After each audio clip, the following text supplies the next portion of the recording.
नमस्कार दोस्तों, crime stories channel पर मैं राजेश आपका स्वागत करता हूं। दोस्तों, आज मैं आपको अपराध की जिस वारदात के बारे में बताने जा रहा हूं, वो वारदात ठाणे महाराष्ट्र में हुई थी।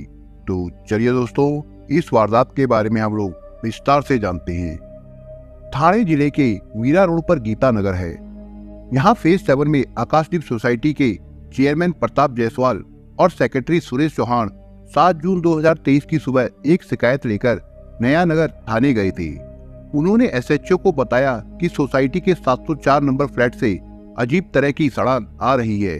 उन्होंने बताया कि दुर्गंध तो कई दिनों से आ रही थी, लेकिन पिछले 2 दिनों से और भी ज्यादा तेज हो गई है। उसकी वजह से सोसाइटी के लोग काफी परेशान हो गए हैं। वहां से होकर गुजरना तक मुश्किल हो चुका है। ऐसे मामलों में ज्यादातर शव के होने की ही बात सामने आती है।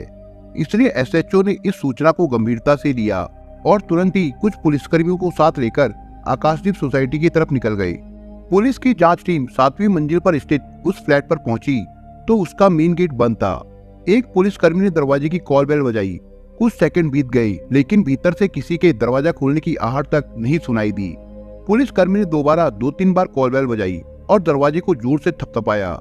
कुछ सेकंड बाद आवाज आई, अभी आता हूँ, वेट इन 1 मिनट। दरवाजे की कुंडी खुली। दरवाजे के पीछे से सुटके गाल पर अधपकी दाढ़ी वाला एक अधेड़ व्यक्ति दिखा।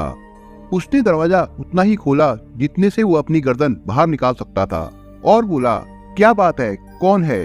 पूरा किवाड़ खोलो, तुम्हारे घर में क्या पड़ा है जो बिल्डिंग में इतनी तेज बदबू फैल रही है?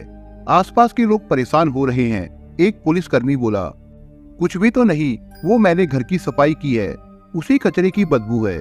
दरवाजे के भीतर से झांकता हुआ व्यक्ति एकदम धीमी आवाज में बोला। इस बीच बाहर खड़ी पुलिस टीम और कुछ स्थानीय लोग दरवाजे को धकेलकर भीतर घर में घुस गए। अंदर जाते ही सभी बदबू से बेहद परेशान हो गए। उन्हें रुमाल से अपनी नाक मुंह बंद करने पड़े। वे घर के हॉल से होते हुए जब दूसरे कमरे की ओर बढ़े तो उनके होश उड़ गए। वहां पुलिस को 3 बाल्टियों में शव के कई टुकड़े मिले। पास में ही खून से लथपथ पेड़ काटने वाली आरी भी मिली। छानबीन से जल्द ही मालूम हो गया कि शव के टुकड़े वहां रहने वाली सरस्वती वैद नाम की महिला के हैं, जो 32 साल की थी। वो उस फ्लैट में 56 साल के मनोज सानी के साथ रहती थी, जिसने दरवाजा खोला था। मनोज आसानी से पुलिस की गिरफ्त में आ गया था। हालांकि वो दरवाजा खुलते ही भागने की कोशिश में भी था, जिसे पुलिस और सोसाइटी के लोगों ने नाकाम कर दिया। वो भाग ना सका, उसे वहीं पकड़ लिया गया। उसकी हालत उस वक्त एकदम खराब हो गई थी। चेहरे पर हवाइयां उड़ रही थी। ऐसा लग रहा था कि मानो उसका कोई बड़ा गुनाह सबकी नजरों में आ गया हो। फिर भी वो एक ही रट लगाए हुए था, मैंने उसे नहीं मारा है। इस पर एक पुलिसकर्मी ने डपट दिया, चुप रह, बकवास करता है, चल अभी कमरे में दिखा हमें। और फिर मनोज को धकियाते हुए पुलिस फ्लैट के अंदर फैल गई। वहां उन्हें सरस्वती के शव के और कई टुकड़े मिले। किचन में काफी बर्तन और एक बाल्टी में शव के कई टुकड़े मिले थे, जिनमें से कुछ को प्रेशर कुकर में पकाया गया था तो कुछ को भुना गया था। पके अधपके मांस को देखकर सभी लोग हैरान रह गए थे।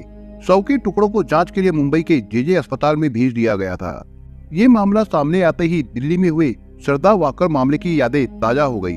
सबरांत इलाके के फ्लैट से टुकड़ों में मिले शव की खबर तुरंत चारों ओर फैल गई।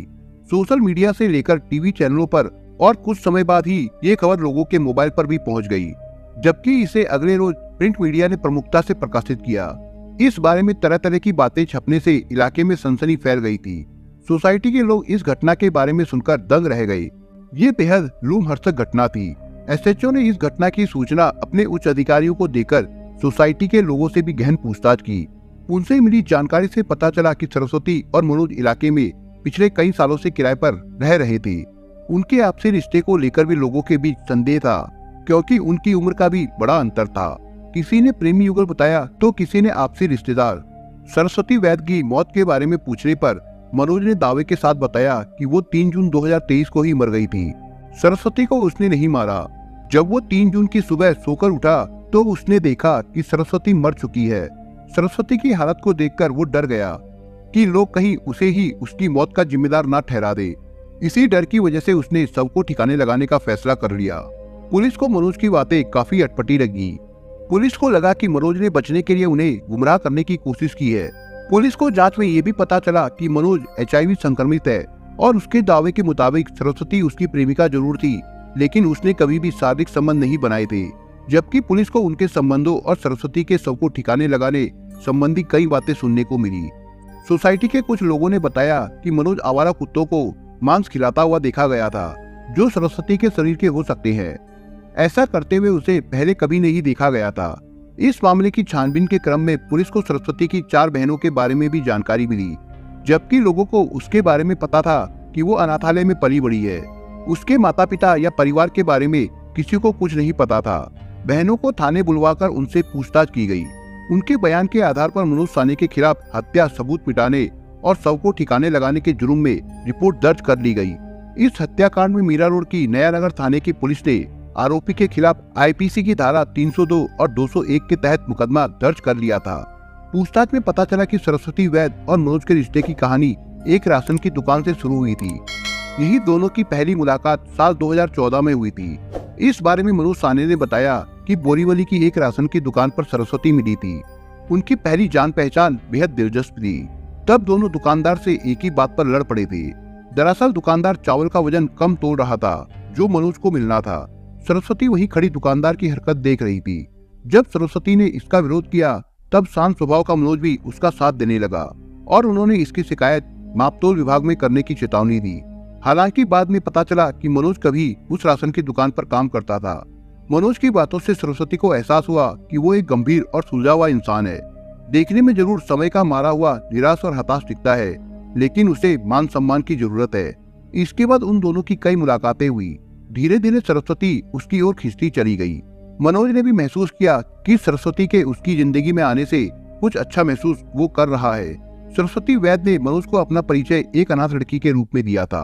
उसका कहना था कि उसके आगे पीछे कोई नहीं है। उसे रिश्ते की एक डोर चाहिए जो उसकी भावनाओं को समझ सके और उसे प्यार दे सके। इस तरह से मनोज और सरस्वती के बीच रिश्ते की शुरुआत हुई। रिश्ता परवान चढ़ा और फिर दोनों 2 साल के अंदर ही साथ साथ रहने लगे। मनोज आकाशदीप सोसाइटी में पहले से रह रहा था। इस हत्याकांड की गहन छानबीन की जानकारी डीसीपी जयंत बजवले ने देते हुए बताया कि गिरफ्तार किए गए मनोज को अदालत में पेश करने के बाद उसे 14 दिनों के न्यायिक हिरासत में जेल भेज दिया गया। पुलिस ने पाया कि मनोज एक साइको किलर की तरह पेश आया था। उसने हैवानियत की सारी सीमाओं को तोड़ दिया था। मनोज सानी ने अपनी लिव इन पार्टनर की न सिर्फ बेरहमी से हत्या की थी, बल्कि उसके शरीर के कई टुकड़े भी कर दिए थे। बाद में उसने इन टुकड़ों को धीरे धीरे ठिकाने लगाना शुरू किया था। ये भी पता चला कि शरीर के टुकड़ों को ठिकाने लगाने के लिए वो उन्हें पहले कुकर में उबालता था और उसके बाद उन्हें ठिकाने लगाता था।